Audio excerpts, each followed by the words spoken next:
Jasmine please, আমি তোমার হাতে ধরছি, তোমার পায়ে পড়ছি, তুমি যা বলবে আমি তাই করব। আমি সারা জীবন তোমার গোলামি খাটবো, শুধু আমার পরিবারকে এর থেকে দূরে রাখো জেসমিন। জেসমিন প্লিজ প্লিজ আমাকে ক্ষমা করে দাও জেসমিন। Jasmine please.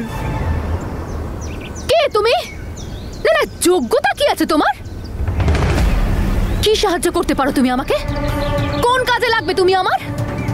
কোনো কাজের নও তুমি, সেই জন্য যেমনটা আমি বলছি তোমাকে ঠিক সেই রকমই করতে হবে, বুঝেছো?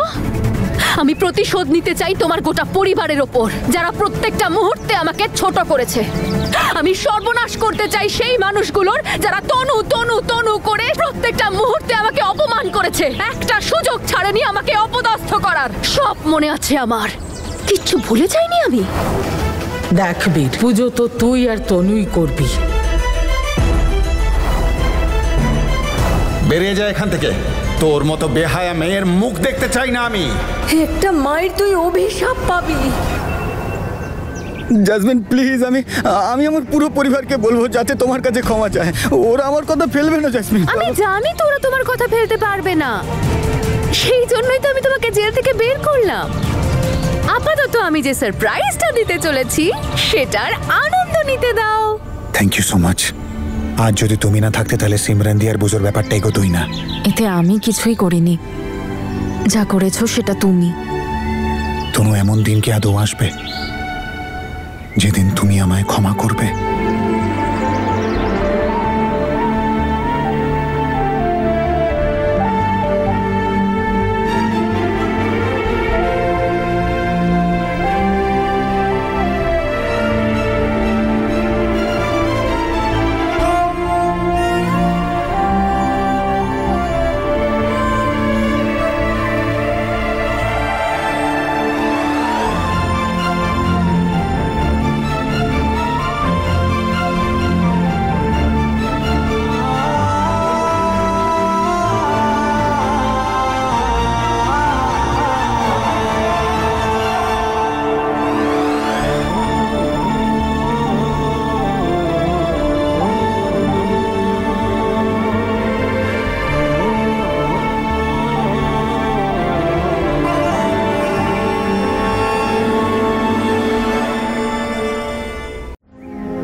অমৃত, আমি তোমাকে দুটো দিন একটু চার ব্রেড খাইয়ে দিলাম, অমনি তুমি ভুলে গেলে যে তুমি কি অন্যায় করেছো?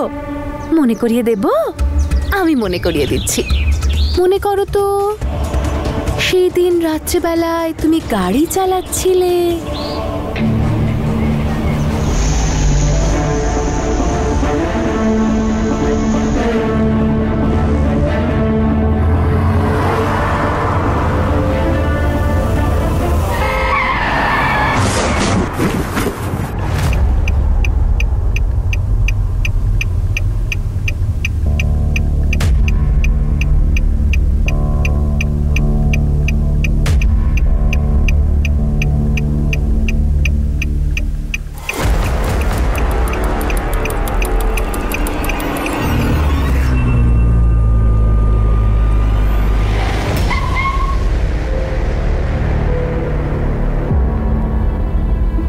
অমৃত,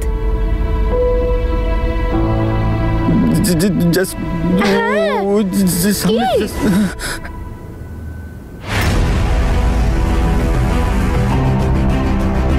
না, আমি করিনি জেসমিন, আমি খুবই আস্তে আসছিলাম জেসমিন। আমি জানি না কি করে এটা হয়ে গেল জেসমিন।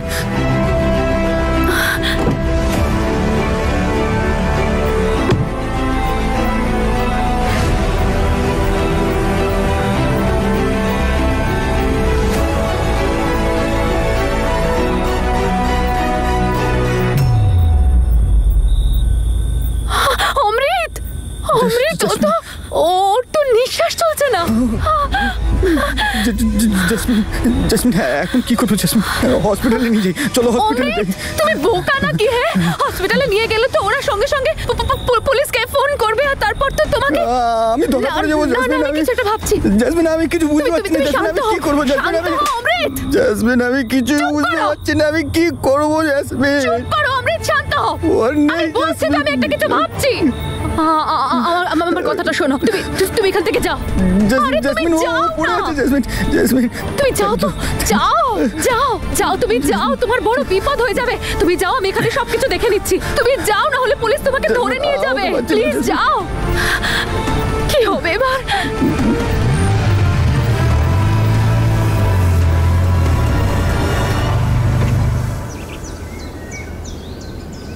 তুমি কি জানো, আমি ভেবেছিলাম সেদিন তোমার হাতে যে একটা অ্যাক্সিডেন্ট হয়েছে সেটা কেউ দেখেনি, কিন্তু you R so unlucky.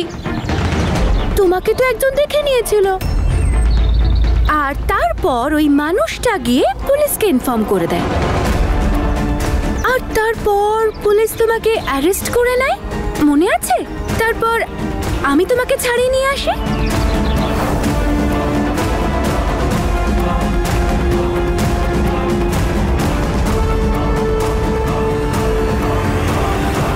Jasmine, thank you jasmine, তুমি আমার বেলটা করালে। Thank you once again. আরে ইটস ওকে, আমি তোমাকে বলেছিলাম না এভাবে আমি তোমাকে জেলে থাকতে দেব না। কিন্তু জেসমিন, অ্যাক্সিডেন্ট তো আমার গাড়ির সাথে হয়েছে না? তাহলে আমরা কোর্টে কি করে প্রুফ করব? আমি বলছি না তুমি এসব নিয়ে ভেবো না, আমি তোমার হয়ে সাক্ষী দেব। আমি কোর্টকে বলবো যে সেই রাতে তুমি ওখানে ছিলেই না। জেসমিন, ওই বডিটা, ওইটা কি হবে? শুধুমাত্র আমি জানি যে ওই রাতে কারোর কিচ্ছু হয়নি। তুমি যে নির্দোষ তার প্রমাণ শুধুমাত্র আমার কাছে আছে। জেসমিন, আমি তোমার কাছে হাত জোড় করে মিনতি করছি, আমাকে প্লিজ ক্ষমা করে দাও। আপাতত তুমি ফেঁসে গেছো, তাই আমি যা বলবো তোমাকে একটা একটা কথা শুনে চলতে হবে। আপাতত তুমি ফেঁসে গেছো, তাই আমি যা বলবো তোমাকে একটা একটা কথা শুনে চলতে হবে। আর যদি তুমি আমার কথা না শোনো, তাহলে আমি পুলিশ স্টেশনে গিয়ে বলে দেব যে তোমার কোনো বন্ধু আমাকে হুমকি দিয়েছিল মেরে ফেলার, আর সেই কারণেই আমি পুলিশ স্টেশনে এসে মিথ্যে স্টেটমেন্ট লেখাই, আর এটার কারণে তোমাকে তো ডাবল শাস্তি পেতে হবে। জেসমিন, তুমি এটা করতে পারো না। তুমি এরকম করতে পারি না, আমি এরকমই করব। আর তুমি তো এই কথাটা খুব ভালো করে জানো যে যেটা আমি ভেবে নি সেটা আমি করেই ছাড়ি। আর আপাতত আমি যেটা ভেবেছি সেটা হলো আমি যা বলবো তোমাকে সেটা করতে হবে। মা, আজ তো অমৃতের আসার কথা ছিল, আসলো না কেন? ওর তো কোনো ফোনও এলো না। খুব কেয়ারলেস ও। যাওয়ার সময় বলেছিলাম আমি যে রোজ ফোন করবি, কিন্তু আমার কথা শুনে কে? আর দেখ না ওই বীরকে, আজকে ওর বক্সিং ম্যাচ। আমার তো চিন্তা হচ্ছে সত্যি সত্যি। ওহো আমার মা, ডোন্ট ওয়ারি, বীরের জন্য এই বক্সিং ম্যাচটা খুব ইম্পর্টেন্ট ছিল। ওর সেলফ কনফিডেন্সটাও তো ফিরিয়ে আনতে হতো, তাই টেনশন করো না। নমস্কার। বিয়ের একটা দিন ঠিক করে ফেলুন, প্রস্তুতি নিতে হবে তো।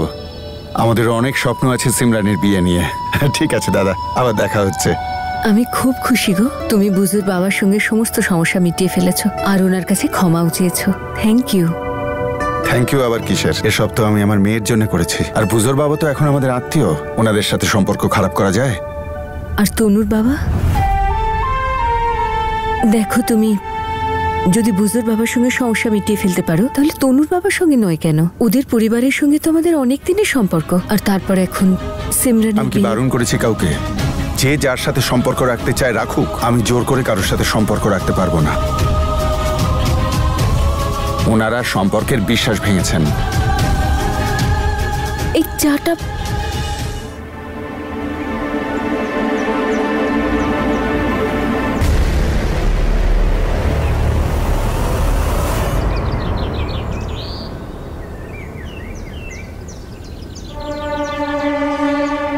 কেমন আছেন আপনি মা? ভালো থাকো মা। উপরওয়ালা সব সময় তোমার সাথে থাকুন। এই যে তুমি সিমরানকে আরেকবার হেল্প করলে, আমার মাথায় আসছে না আমি কি করে তোমাকে ধন্যবাদ জানাই। আমার আর বীরের বাবার মধ্যে অনেক ভুল বোঝাবুঝি হয়েছে, এখন সেটাও দূর করতে হবে। হ্যাঁ মা, আমিও সবসময় এই নিয়েই ভাবতে থাকি সবকিছু কবে ঠিক হবে। সবকিছু ঠিক করার জন্যই তো আমি আপনার কথা শুনে মাকে ডেকেছি।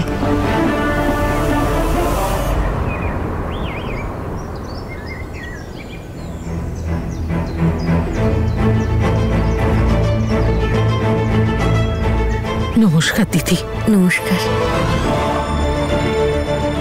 ওই দিন বাড়িতে দিদি ছাড়ুন সব কথা, ভুলে যান। মেয়ের বিয়ের কথা শুনলাম, শুনে ভালো লাগলো। অনেক অনেক শুভেচ্ছা। মেয়েরা বিয়ে হয়ে শ্বশুর বাড়িতে সুখী থাকে, এর চেয়ে বেশি আর মায়েরা কি চায়? তোমরা দুজন কথা বলো, আমি ভিতরে গিয়ে প্রসাদগুলো রেখে আসছি। যা রে মা। দিদি আপনাকে একটা কথা জিজ্ঞেস করি? হ্যাঁ হ্যাঁ বলুন না।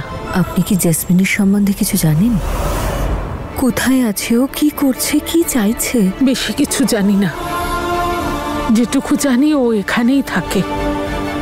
কিন্তু আপনি চিন্তা করবেন না, ও তেমন কিচ্ছু করবে না। বীরু আমাকে এটাই বলেছে, কিন্তু কি করি, আমার বড্ড ভয় করে। জানি না, ও আমাকে ওই সারপ্রাইজের কথাটা বলে খুব চিন্তায় ফেলে দিয়েছে। কি ব্যাপার মিস্টার অঙ্গ, সব সময় আমি আপনার কাছে যাই আর আজ আপনি আমার কাছে চলে এসেছেন। জয়, কোনো ব্যাপার আছে? টাইম পাস বন্ধ করো। তোমার যা হেল্প দরকার ছিল করে দিয়েছি, পুলিশের সঙ্গে কাজটা করে দিয়েছি। তোমার ওই ফেক অ্যাক্সিডেন্টটাও হয়ে গেছে। আমি আর ওয়েট করতে পারবো না। ওখানে বীর ও দিন দিন তনু ম্যাডামের কাছে আসছে। আজ নয়তো কাল তনু ম্যাডাম ওকে মাফ করে দেবে, চলে যাবে ওর কাছে। এই জন্য তোমার যে সারপ্রাইজের নাটকটা করছো না, সেটাকে তাড়াহুড়ো করে কাজ দুষ্টু লোকেরা করে থাকে মিস্টার অঙ্গ। তো তুমি বা শয়তানের থেকে কম কি? Thanks for the compliment. ফালতু কথা বন্ধ করো জেসমিন, যেটা জিজ্ঞাসা করছি সেটার উত্তর দাও জেসমিন। আরে সেটারই তো উত্তর দিচ্ছে মিস্টার অঙ্গদ। আমার পুরো প্ল্যান সেট, ব্যাস অ্যাকশন বলার অপেক্ষা।